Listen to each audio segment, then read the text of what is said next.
Hello students, how are you बेटा। मैं आपकी इंग्लिश टीचर उषा मैम। आज +2 इंग्लिश का first chapter Hasan attendance problem written by Sudha Murthy start करने लगे हैं। लेसन स्टार्ट करने से पहले मैं आपसे ये कहना चाहती हूँ कि अगर हमारा लेक्चर आपको अच्छा लगे तो हमारी वीडियोस को लाइक करें, शेयर करें और मेरे चैनल को सब्सक्राइब करना मत भूलिए। इसी से हमें मोटिवेशन मिलता है। और हमारे जितने भी लेक्चर्स हैं उनके क्वेश्चन आंसर्स हैं, लाइन टू लाइन हमने सारा डिटेल में उनको ट्रांसलेट किया हुआ है, तो आप हमारी प्लेलिस्ट में जाकर वहां देख सकते हैं। और हम उनके PDF जो है हमारी वेबसाइट educationworld.in में अवेलेबल है। तो let us start our lesson Hasan attendance problem. Mrs. Sudha Murthy is a teacher, social worker and philanthropist. जो सुधा मूर्ति है वो एक अध्यापक है, समाज सेविका है और परोपकार यानी कि दूसरों का भला करने वाली लेडी है। Her work speaks more than any words were. उसके शब्दों से ज्यादा उसका काम बोलता है, यानी वो काम करके दिखाती है। She is the spouse of humble Mr. Narayan Murthy, the founder of Infosys. वो मिस्टर नारायण मूर्ति की पत्नी है जो कि इन्फोसिस के निर्माता थे। Her contribution towards family company and world is immense. उसका जो उसके परिवार के प्रति योगदान, उसकी कंपनी के प्रति और उसका संसार के प्रति जो उसका योगदान था वो बहुत ही ज्यादा था। Her humbleness reflects in her writing, और उसकी ये निमानता उसके शब्दों में, उसके लेखनी में, लिखाई में दिखाई देती है। Hasan attendance problem describe the consequence of not taking things seriously and not working for the sake of knowledge, only working for the marks and money will lead nowhere. इसमें हसन अटेंडेंस प्रॉब्लम में उन्होंने उन पहलुओं को दिखाया है जो इंसान किसी भी काम को सीरियसली नहीं लेते, यानी कि ज्ञान के लिए वो पढ़ते नहीं है बल्कि सिर्फ मार्क्स लेने के लिए या पैसा कमाने के लिए ही वो कुछ करते हैं, तो वो उनको कहीं का नहीं छोड़ते, यानी कि वो कहीं के नहीं रहते। She explain it with potential example of her student Hassan who used to bunk a lot of her class. उन्होंने अपने एक स्टूडेंट जिसका नाम हसन है उसकी उदाहरण देकर हमें इसको समझाया है कि किस तरह से वो अपनी क्लास में से हमेशा ही बंक मारता था, यानी कि क्लास में से एब्सेंट रहता था। फॉर मैनी ईयर्स नाउ, अब से बहुत साल पहले की बात है, I have been teaching computer science to students studying for their masters in computer application at a college in Bangalore. मैं कंप्यूटर साइंस के स्टूडेंट्स को जो कि मास्टर की डिग्री कर रहे हैं वो बेंगलोर के कॉलेज में मैं पढ़ाती थी। I have interact with many students and though it is not possible to remember all of them. मैं बहुत सारे स्टूडेंट्स के कांटेक्ट में आई, लेकिन सभी को याद रखना पॉसिबल नहीं है। The memories of some are attached in my head, लेकिन कुछ की यादें मेरे दिमाग में जैसे है एकदम से बैठ गई हैं, एक अभी भी दिमाग में ताजा है। That is not because they were all brilliant. इसका मतलब ये नहीं कि वो सारे ही बहुत होशियार थे, but rather because something in them was very different from the other, कि उनमें दूसरों के प्रति, दूसरों के अलावा उनमें कुछ अलग था। In my first batch, मेरे फर्स्ट बैच में there was a very bright boy called Hasan, एक बहुत ही होशियार लड़का जिसका नाम था Hasan. He was tall, handsome, with a very good memory. वो एक लंबा, बहुत सुंदर और उसकी याददाश्त जो थी बहुत ही अच्छी थी। He came from an affluent family where he was the only son. वे एक बहुत ही सभ्य परिवार में से आया था जिसका केवल एक ही बेटा था। Initially, I did not came to know of his existence at all, merely because he was hardly ever present. क्योंकि पहले तो मैं उसके बारे में बिल्कुल नहीं जानता था, क्योंकि वो बहुत ही कम क्लास में उपस्थित होता था। I normally take the first class of the day, which is scheduled at 9 a.m. or the one another that is 10 a.m. मैं नॉर्मली अपनी क्लास को सुबह सुबह ही ले लेता था, जो कि मैं 9 ले लेती थी, जो कि मैं सुबह 9 बजे, और दूसरा जो मेरा पीरियड होता था वो 10 बजे के आफ्टर दैट, उसके बाद 10 बजे मेरा पीरियड होता था। I prefer this time as this is when students are fresh and very attentive. मैं इस टाइम को, इस समय को ज़्यादा प्रेफरेंस देती थी, क्योंकि महत्ता देती थी, क्योंकि इस समय जो स्टूडेंट्स होते हैं उनका दिमाग बिल्कुल फ्रेश होता है और मेरी बातों को वो ध्यान से सुनते हैं। Once in a while, Hassan would turn up, particularly if there was a class test or during examination. एक बार हसन हमेशा ही आमतौर पर वो क्लास में तभी आता जब क्लास टेस्ट होते हैं या कि एग्जाम होते। I met him more often for attendance short test meeting. मैं हमेशा अक्सर उसको अपनी लेक्चर शॉर्ट होने को पूरा करने के लिए ही उससे मिलती थी। He would beg for attendance in such a manner that it was very difficult for me to say no. और वो इस तरह से मेरे से प्रार्थना करता कि अपनी अटेंडेंस के लिए पूरी करने के लिए कि मेरे लिए बड़ा मुश्किल हो जाता कि मैं उसको नो करूं, ना मैं जवाब दूं। Sometimes I would get upset. कई बार मैं बहुत ही नाराज हो जाती and tell him, और बताती नो, नहीं, I can't give you attendance. मैं आपको अटेंडेंस नहीं दे सकती। There should be discipline. यहाँ डिसिप्लिन होना चाहिए। Yes ma'am, he would reply apologetically. वो बहुत ही नम्रता से आंसर में यस मैम कहता, पार्डन मी, मुझे क्षमा कर दो। From the next semester onwards I will definitely attend your class. मैं नेक्स्ट सेमेस्टर में तुम्हारी क्लास, आपकी क्लास को डेफिनेटली निश्चित तौर पे लगाऊंगा। Can you not pardon me this time? क्या इस बार तुम मुझे माफ नहीं करोगे? टू एरर इज ह्यूमन, मनुष्य गलतियों का पुतला है। टू फॉरगिव इज डिवाइन, और माफी देना एक दैविक है। You have only taught us this, क्या आपने सिर्फ हमें यही पढ़ाया है? I could not remain angry for long, मैं लंबे समय तक उससे नाराज नहीं रह सकती थी। Teachers do not get upset with students who are not regular, but if the attendance shortage affect their appearance in the final exam, one tends to melt like snow against the sun. Teacher जो होते हैं do get upset with students, वो हमेशा ही जो बच्चे regular class में नहीं आते उनसे अपसेट हो जाते हैं, उनसे नाराज होते हैं। लेकिन अगर उनकी अटेंडेंस शॉर्टेज ऑफ अटेंडेंस यानी कि लेक्चर उनके शॉर्ट हो जाते हैं, जो कि उनके फाइनल एग्जाम को उसके ऊपर असर डालते हैं, तो वो एकदम से वो मेल्ट हो जाते हैं, यानी पिघल जाते हैं उनके आगे, अपने जैसे कि एक सूर्य के आगे बर्फ पिघल जाती है, इसी तरह से वो उनका दिल भी जो है एकदम से अपने बच्चों के लिए, स्टूडेंट्स के लिए नम्र हो जाता है। A good teacher will always wish for the best for her students. Though I do agree, discipline is very important too. एक अच्छा टीचर हमेशा ही अपने स्टूडेंट्स के भले के लिए ही प्रार्थना करता है, और मैं इस बात से सहमत हूँ कि डिसिप्लिन भी बहुत इम्पोर्टेंट है, बहुत महत्वपूर्ण है। As he was very bright, Hasan would invariably get a first class in the exam. जैसे कि हसन बहुत ही वो इंटेलिजेंट है, वो हमेशा ही क्लास में फर्स्ट आता है, पहले नंबर पे आता है। हाउएवर, फिर भी before the exam started every semester this drama with Hasan would be repeated, कि हर एग्जाम स्टार्ट होने से पहले और एवरी सेमेस्टर दिस ड्रामा, और हर सेमेस्टर में उसका ये ड्रामा जो होता है हसन का, वो रिपीट होना दोबारा शुरू हो जाता है। आई वुड गेट अपसेट, मैं बहुत नाराज हो जाती हूँ। Threatens and ultimately give in, और मैं उसको डराती भी हूँ, और आमतौर पर मैं फिर उसको उसके लेक्चर दे देती हूँ। Each time Hasan would promise to improve his attendance record, हर बार जो हसन है वो अपनी अटेंडेंस रिकॉर्ड को इम्प्रूव करने का वादा करता है। And for 1 week would attend all classes, और एक सप्ताह अपनी क्लासें अच्छी तरह से लगाता है। Then the same old stories would follow, और फिर बाद में उसकी वही पुरानी स्टोरीज फिर से कहानी शुरू हो जाती है।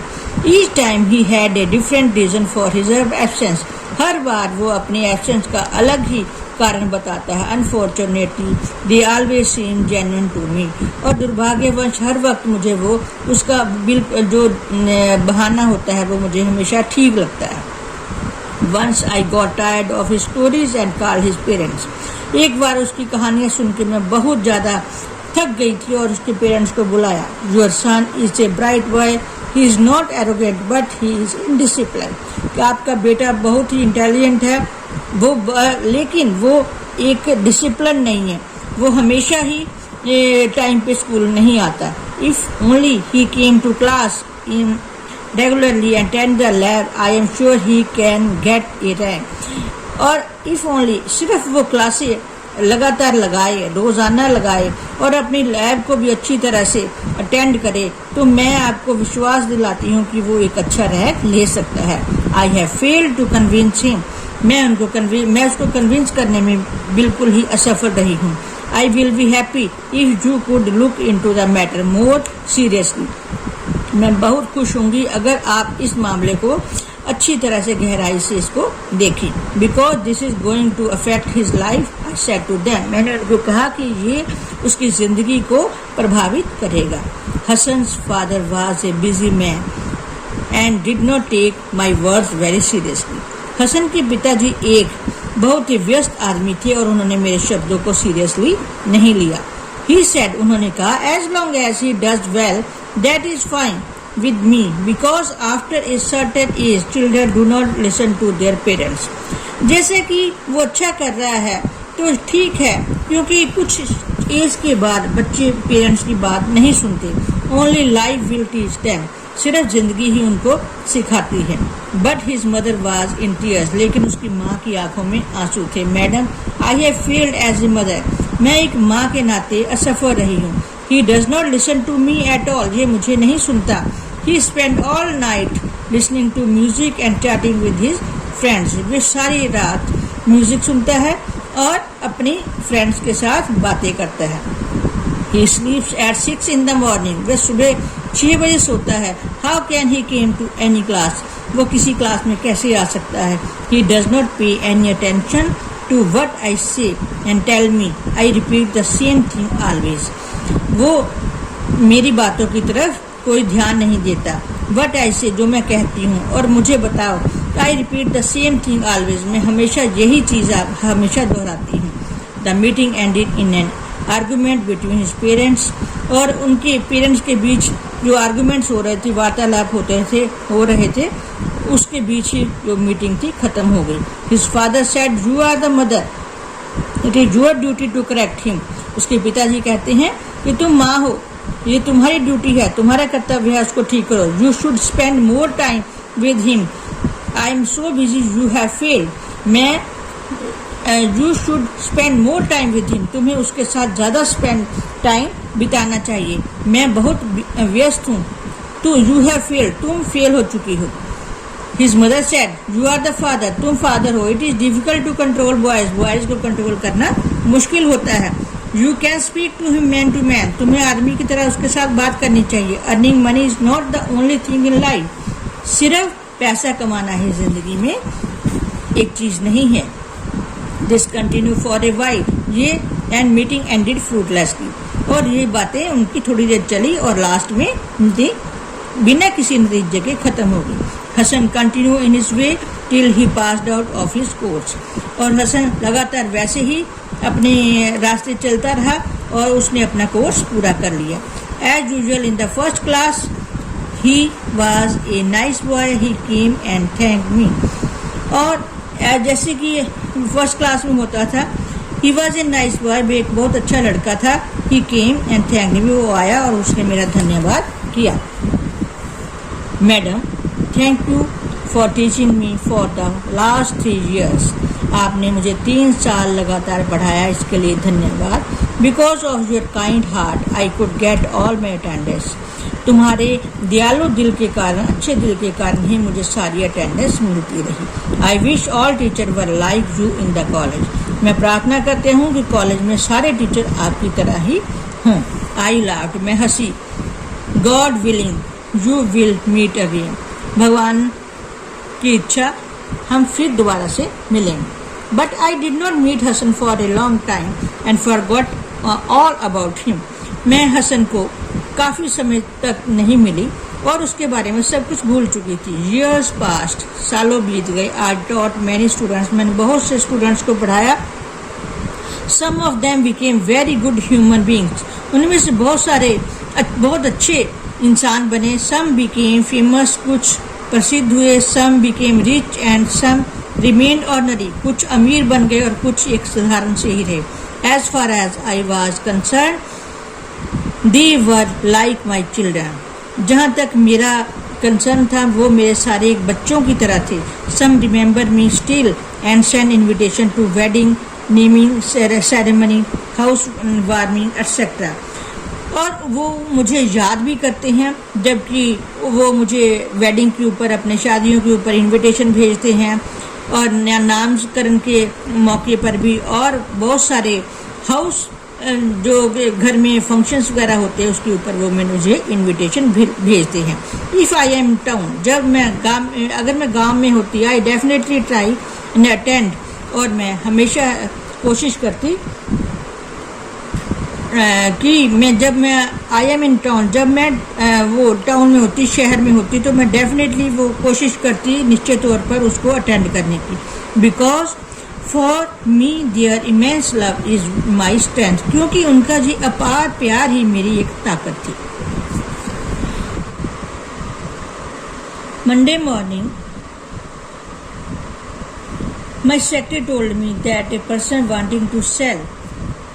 एक सोमवार की सुबह मेरे सेक्रेटरी ने मुझे बताया कि एक पर्सन मुझसे wanting to sell the latest software in high school teaching wanted to meet me, कि एक आदमी अपना लेटेस्ट सॉफ्टवेयर हाई स्कूल में पढ़ाने के लिए मुझे मिलना चाहता है ताकि वो अपना सॉफ्टवेयर बेच सके। आई वॉज एक्सट्रीमली बिजी, मैं बहुत ही व्यस्त थी।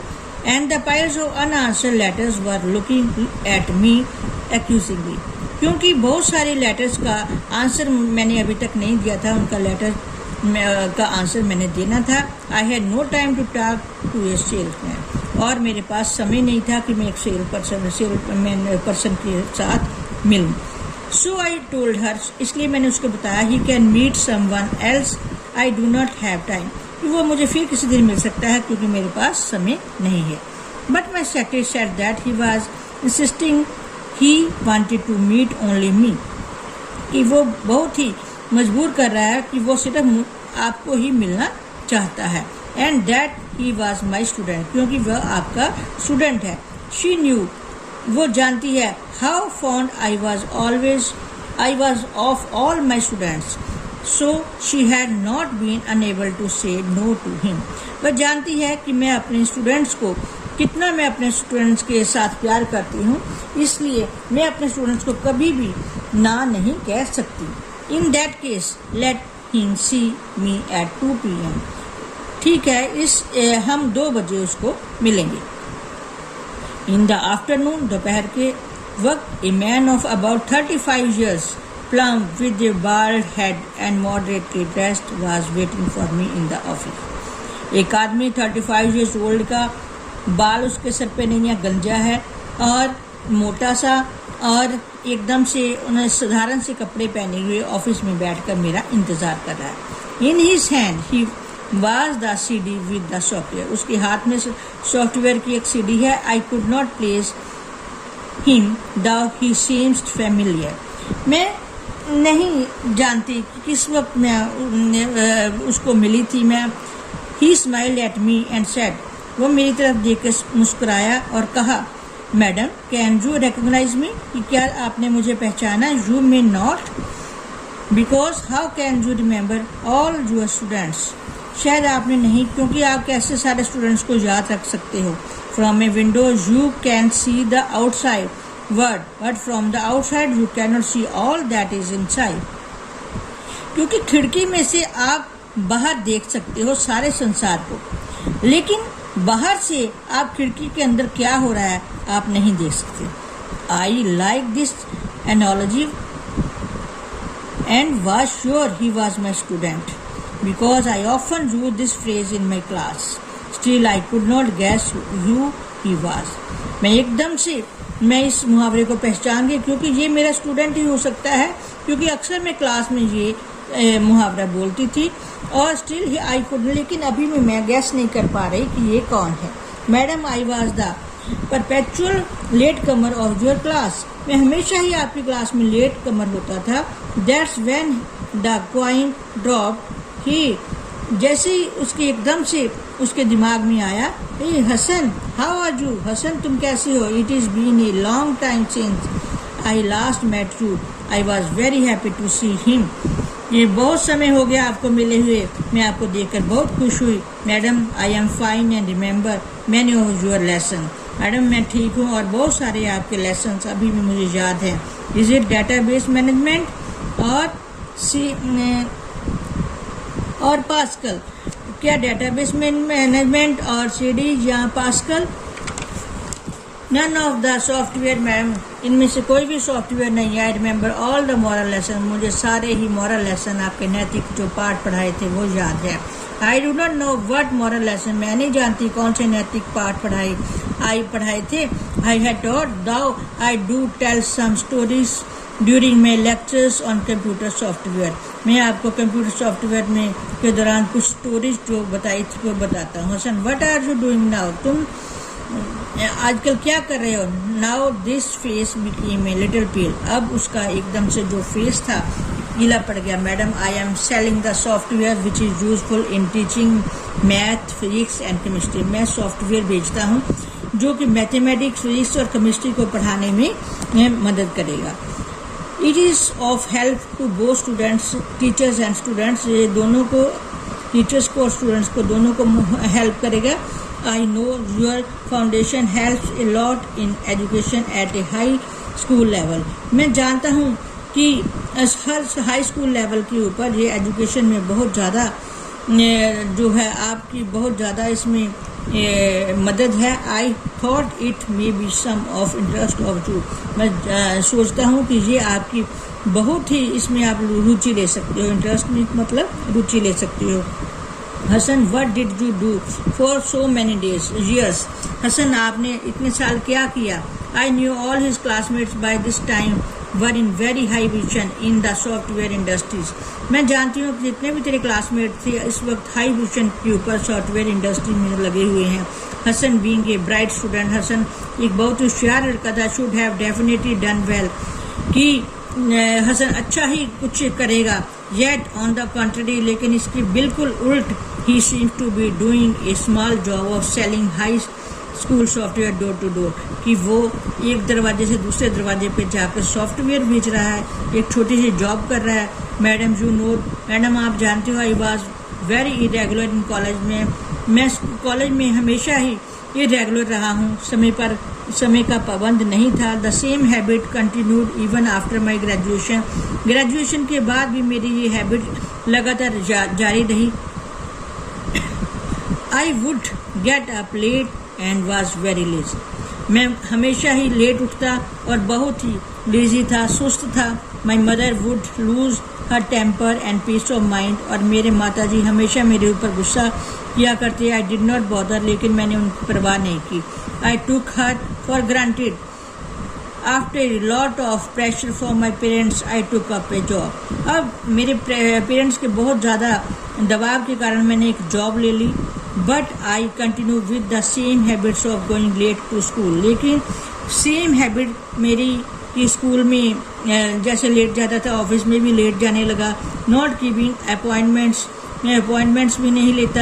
एंड नॉट बीइंग रिस्पॉन्सिबल, और ना ही मैं जिम्मेवार था। I did not have the proper knowledge also, मेरे पास प्रॉपर ज्ञान भी नहीं था। In college I hardly study, college में बहुत मुश्किल से मैं पढ़ा। Getting first class in the exam is not an index of amount of knowledge one has, सिर्फ क्लास में फर्स्ट पोजीशन लेना हमें ज़्यादा ज्ञान नहीं देता। I would study just before the exam, guess the probable questions and skip the chapter. मैं उसमें से कुछ, जब भी एग्ज़ाम आते थे, एग्ज़ाम से पहले कुछ इंपॉर्टेंट क्वेश्चन के गेस वर्क के हिसाब से उसको याद कर लेता और अपने चैप्टर को आगे कर लेता। आई ऑलवेज थॉट, मैं हमेशा सोचता, I could somehow make it later, मैं फिर बाद में इसको कर लूँगा, but without proper knowledge it is difficult to work, लेकिन प्रॉपर नॉलेज के बगैर काम करना बहुत मुश्किल था। I always laughed at those people who were hard worker, मैं हमेशा उन लोगों के ऊपर हंसता जो ज़्यादा मेहनत करते थे। I use to make fun of them, मैं हमेशा उसका मजाक उड़ाता। एंड कॉल देम नर्ड्स, और उनको मैं नर्ड्स कहता। Today those nerds have become millionaire, आज जो वो नर्ड्स थे जो मेहनत करने वाले थे, आज वो लाखों कमा रहे हैं। Nobody liked me in my office, मेरे ऑफिस में कोई भी मुझे पसंद नहीं करता, बिकॉज ऑफ माई बिहेवियर, मेरे बिहेवियर के कारण। No employees would keep such an employee, मेरे तरह का काम करने वाला एम्प्लॉय कोई भी नहीं ऑफिस में रखना चाहता। And I lost what ever job I took up, और जो भी मैंने जॉब ली सारी मैंने जॉब को खो दिया। इन माई frustration I started quarreling at office as well as at home, और इसी फ्रस्ट्रेशन के कारण मैं ऑफिस में भी और घर में भी मेरा झगड़ा होने लगा। Finally my father got so fed up, he told me to stay separately, और मेरे पिताजी फाइनली मेरे से बहुत ज़्यादा दुखी हो गए और उन्होंने मुझे सेपरेट रहने के लिए कह दिया। He always gave me a lot of freedom, उन्होंने हमेशा मुझे आज़ादी दी, but never picked up my own good habits, लेकिन मैं अपनी आदतों को बदल नहीं सका। My state today is the result of my own habits, आज जो मेरी स्थिति है मेरी अपनी आदतों के कारण ही है। I felt sorry for Hasan who with all his intelligence and good nature could not make it, मैं आपके लिए बहुत ही I felt sorry for Hasan, मुझे हसन को देखकर एकदम से दुख हो रहा था कि सारी जो उसका इंटेलिजेंसी थी और उसकी गुड अच्छी नेचर थी, कुड नॉट मेक इट, वो उसको बरकरार नहीं रख सका। Hasan, you knew your faults, Hasan तुम अपनी गलतियों को जानते हो। यू कुड हैव इम्प्रूव, तुम इसको सुधार सकते हो। And made a better life for yourself, और अपने लिए एक अच्छी जिंदगी बना सकते हो। There is always a start at any age, तुम किसी भी एज में इसको स्टार्ट कर सकते हो। डू नॉट गेट डिसअपॉइंटेड, निराश मत हो। You may have lost a battle but you can still win the war, तुमने लड़ाई को हारा है लेकिन अभी युद्ध बाकी है। हैबिट्स डाई हार्ड, मैडम पुरानी आदतें जल्दी से जाती नहीं। But Hasan, it is possible to change your habits, Hasan ये अपनी हैबिट्स को तुम चेंज कर सकते हो। That is nothing which is impossible, कोई भी ऐसी चीज़ नहीं है जो कि संभव ना हो। You only require all will power, तुम्हारे पास विल पावर है। You are yourself not aware of all your potential, तुम अपनी ताकत के बारे में तुम खुद नहीं जानते। प्लीज़ रिमेंबर, याद रखो, when elders say something they do so, जब बड़े कुछ कहते हैं तो कुछ करके दिखाओ। Because they want you to lead a better life than them, क्योंकि तुम वो चाहते हैं कि तुम उनसे अच्छी जिंदगी जियो। Excellence does not come by accident but by practice, कहते हैं निपुणता एकदम से नहीं आती बल्कि प्रैक्टिस से, अभ्यास से आती है। बुद्धिमत्ता, I could see a twinkle in his eyes, मैंने उसकी आंखों में एक चमक देखी। I thought I saw a glimpse of the young bright Hasan, मैं चाहती हूँ कि हसन जो है एकदम से होशियार लड़का है, मैं उसकी उन्नति को देखना चाहती हूँ। I will try my best madam, मैं अपनी पूरी कोशिश लगाऊंगा। He promised as he rose to leave, जैसे वो उठने के लिए खड़ा हुआ तो उसने कहा कि मैडम मैं फिर से कोशिश करूंगा। I have not met Hasan since that day, उसके बाद मैं हसन को कभी नहीं मिली। I hope to bump into him unexpectedly once again and this time find him happy and successful, मैं आशा करती हूँ कि मैं फिर से जब हसन को मिलूँ इस वक्त वो बहुत खुश हो और एक सक्सेसफुल इंसान बन जाए या बना होगा। तो ये आपका लेसन कंप्लीट होता है। मेरे ख्याल में ये काफ़ी लंबा लेसन था, सबको समझ आ गया होगा। मैंने इसके क्वेश्चन आंसर्स नेक्स्ट वीडियो में अपलोड करूँगी।